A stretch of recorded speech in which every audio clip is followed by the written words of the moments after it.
And welcome, welcome, welcome. This is Peter Winnick. I'm the founder and CEO at Thought Leadership Leverage. And you're joining us on the podcast, which is Leveraging Thought Leadership. Today, my guest is Janet Foutty. She's the co-author of a book called Arrive and Thrive. And she was the CEO and chairperson for Deloitte Consulting.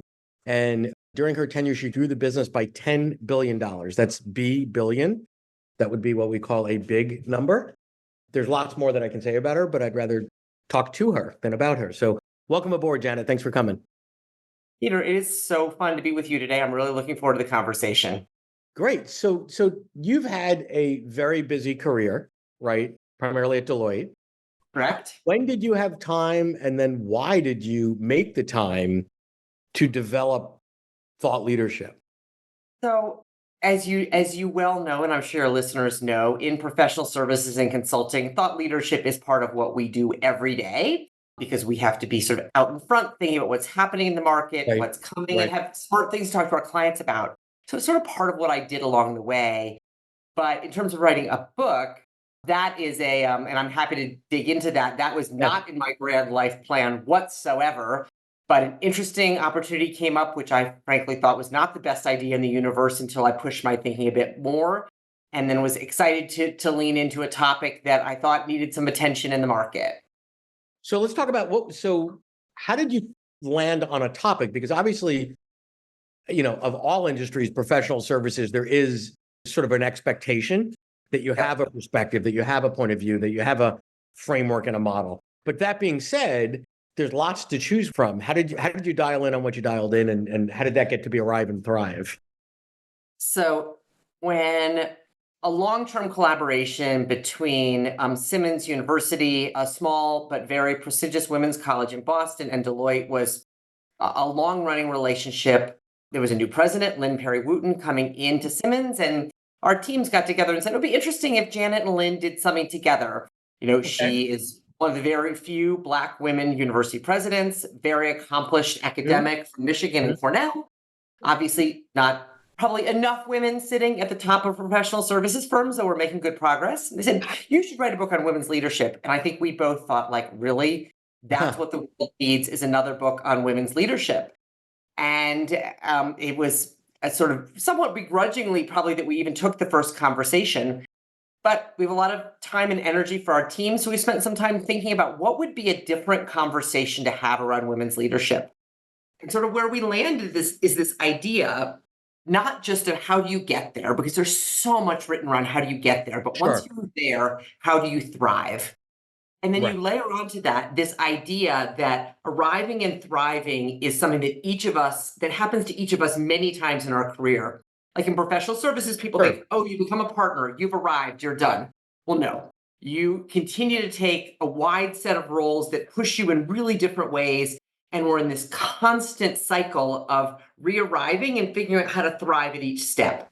So that was the genesis for the idea. The last quick thing I'll say is we did decide we didn't just want it to be us musing about the topic based on our, I think important experiences, but limited. So we interviewed a lot of people. A lot of it, as you can imagine, being co-written by an academic, is rooted in research.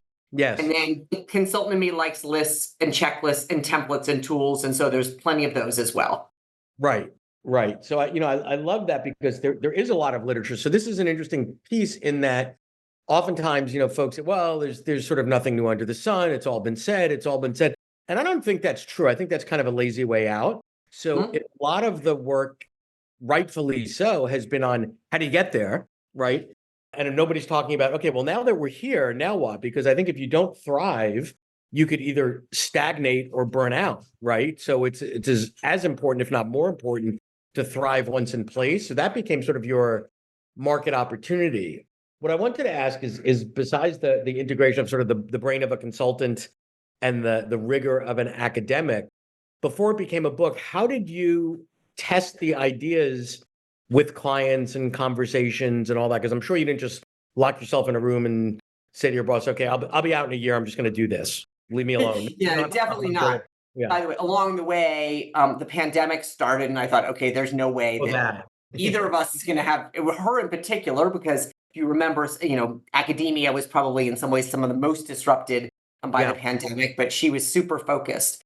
that we actually had a third co-author who was terrific. She was a leadership coach, so she brought another balance to the conversation. And we really used the interviews for the book as a way to push our own thinking and validate our thinking. And so I had maybe one of the scariest moments I've had professionally, Right. which was taking my Rolodex and deciding to write to some of my senior most and most accomplished clients and asking them if they wanted to be part of a conversation about a book. That But was among stay there a minute because I love that statement because in a lot of the work that we do with our clients, we'll say to them at some point, okay, let's do exactly that. Go through your Rolodex. Let's find 10 clients that you know that you love, that love you, and try this out on them. And some of them will do anything, including voluntarily get a root canal to avoid doing that. And I'm like, wait, you're a partner at a professional service firm. You know how to sell. You're not afraid to go out there. But I think there's something very personal. scary when you go out with my idea because then if they don't like it, there's a fear of, oh, so you don't like me or you think I'm not smart, like whatever, versus if it's the model du jour that the organization's coming out with. So stay with that a little bit, why that's so scary. So I think it is very vulnerable to say, I'm going to put something, and as much as a blog post on LinkedIn is of high value, I'm going to write a physical book. And Yeah. we're going to want people to both buy this book, read this book, talk about this book, create book clubs around it. And it is a concept that I care about. It's very personal. And senior people are very careful about where they lend their names. Yeah, Of course. So it's not only personal about the ideas, but personal about your own brand. Yeah. And so it was a very scary moment for sure.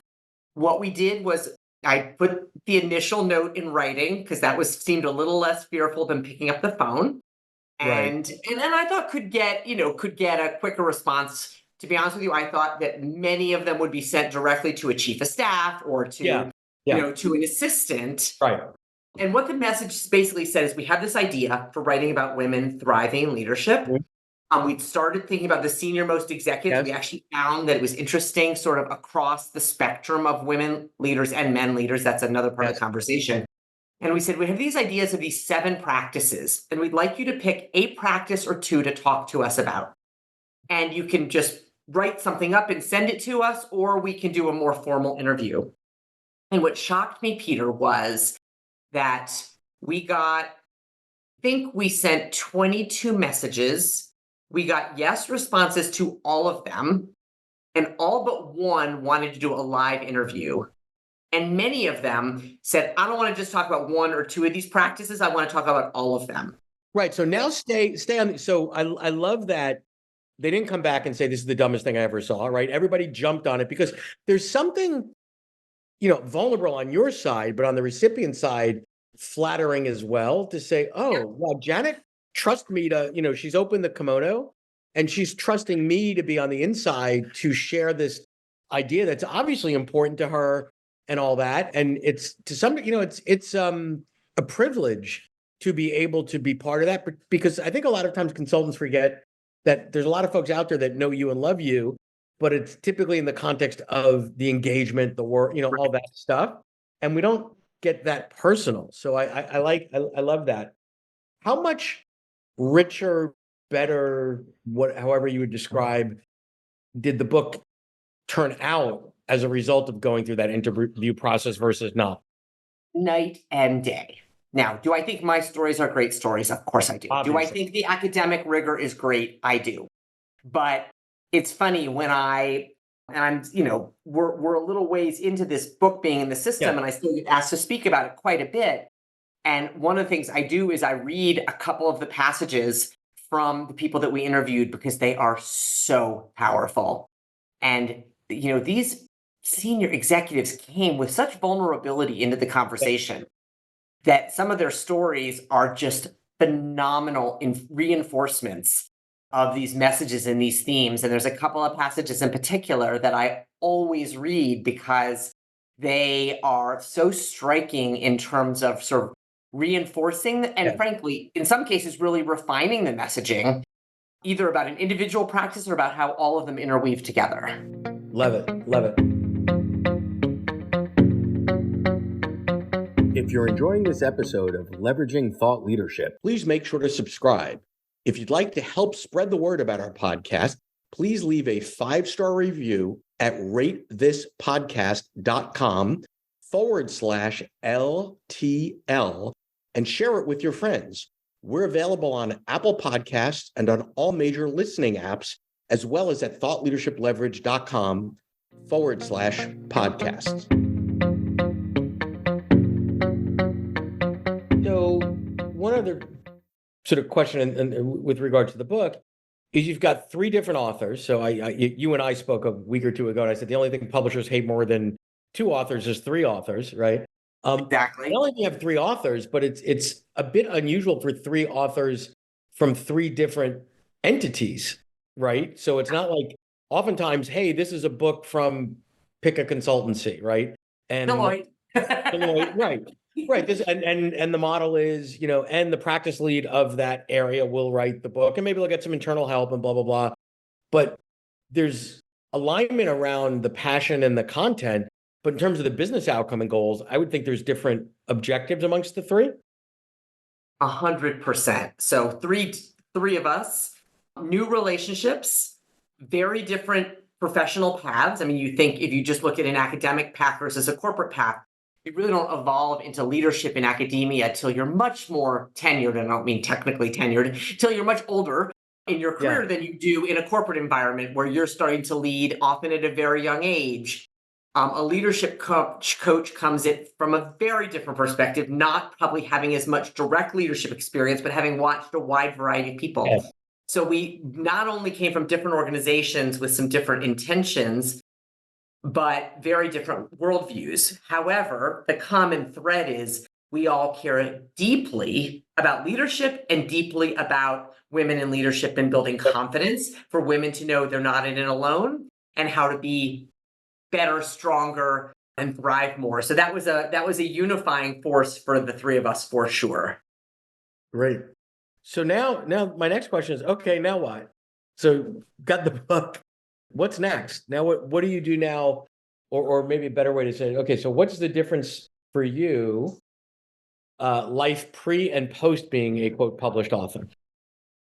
Obviously, you have fans, you can't go anywhere in public, you have security. Yeah, exactly. Exactly. You made millions in the book, but other than that, right. What's interesting for me, so Lynn has had multiple books published and is sort of comfortable with the writing process. I write a lot, but hadn't written a book. So the ability to say sort of this is something that came from a spark of an idea that turned into something that is in the proverbial ether is a really powerful and sort of confidence building thing.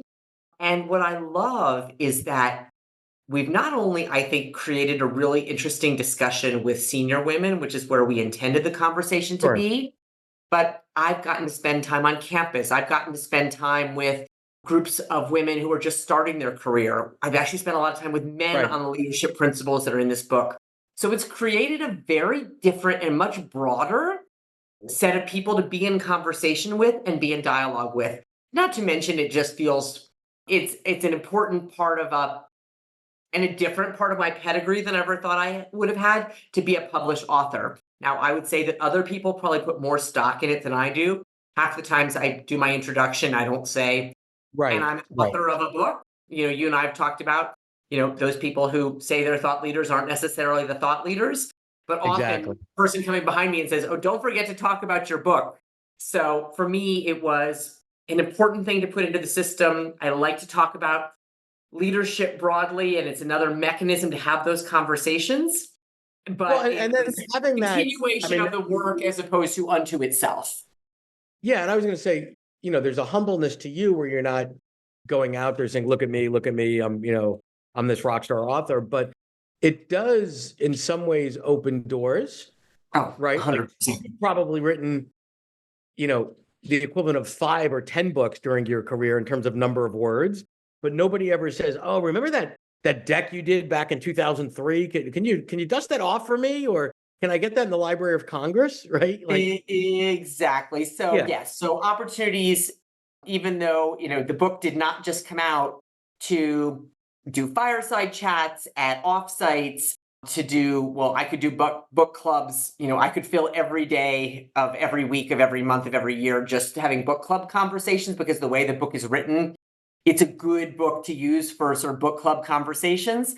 Then I like doing those, but there's probably not enough hours in the day to do that. And so it continues to create, you're absolutely right, a very different platform for conversations than all the things I've written for my clients and within my own organization. Yep, exactly. Cool. So we've talked a lot about how the process for you, the experience for you, and the benefit for you. But when you put the book out, you were still at Deloitte, correct? Correct. So how happy would you say Deloitte was relative to what it did for the business? I think it was very consistent with the Deloitte brand. And I would say enhancing to the Deloitte brand around leadership, around women, around thinking about equity, about practical. Some of the tools in the book are Deloitte tools. And so that's all good, halo effect. But what I loved the most was I spent lots of times with our client leaders, and Deloitte's a big place, right? Largest private partnership in the world, largest professional services in the world. And the number of our client leaders who said, I bought copies of the book for my client, and it opened up a conversation with my client that I would not have been able to have. And so this idea that it is a gift, and we sort of had this idea that this book could be a gift. Now, some people are giving it to their teenage daughters. I just literally got a note from a mom, someone I met at a client event, who said, I really want my mom to read this book and to have this book. So that's all obviously very touching and lovely, beyond lovely. But the idea that my colleagues thought highly enough of this work to take this to their clients and say, the chair of our firm just published this book, and I think it's something that you might like, and I'd like to have coffee and talk to you about it. That it was viewed as something that can be used for a business development conversation, for a personal conversation, was maybe the thing that meant the most to me in terms of having it in the system from a Deloitte point of view. Right. And I would say that's kind of a triple win. A, it's a win for you. It's a win for the client, but also the partners and such that are able to use that as a vehicle to spark those conversations. Because, as consultants, we need to stay in touch with our clients, but at some point you gotta have something to say versus, oh, got any work here? Like, what's the next SO? I love this thread. I don't think I've ever had this conversation before, Peter, actually. So I love that you're pushing me on this.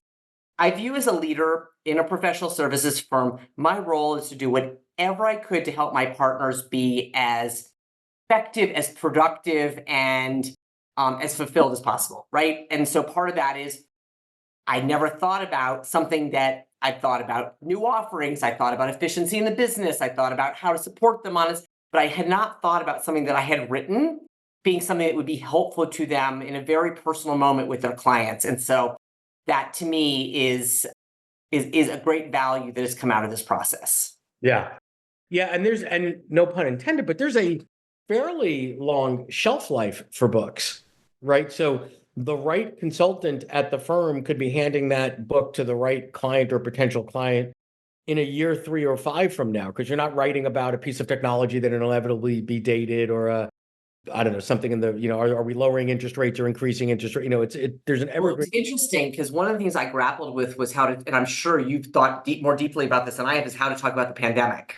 Yeah. And there's a little bit, but for just that reason, I did not want this to be dominated by the pandemic impacts on women or women in leadership, because I believe that was more transient. Now, I think there are still some complex issues around the pandemic, don't get me wrong, but I like the idea that it would be more evergreen. Right, because there's a lot of pandemic books that are almost already kind of a period piece, if you will. Like, oh yeah, the days when nobody know how to, unmute on Zoom. Okay, ha ha ha. That was 4 years ago. If you still haven't figured that out, right, you got bigger issues. Well, this has been really lovely. I appreciate your time.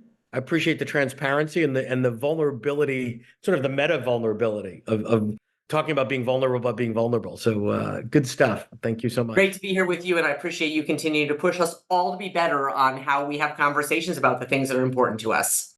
Thank you. To learn more about Thought Leadership Leverage, please visit our website at thoughtleadershipleverage.com. To reach me directly, feel free to email me at peter@thoughtleadershipleverage.com. And please subscribe to Leveraging Thought Leadership on iTunes or your favorite podcast app to get your weekly episode automatically.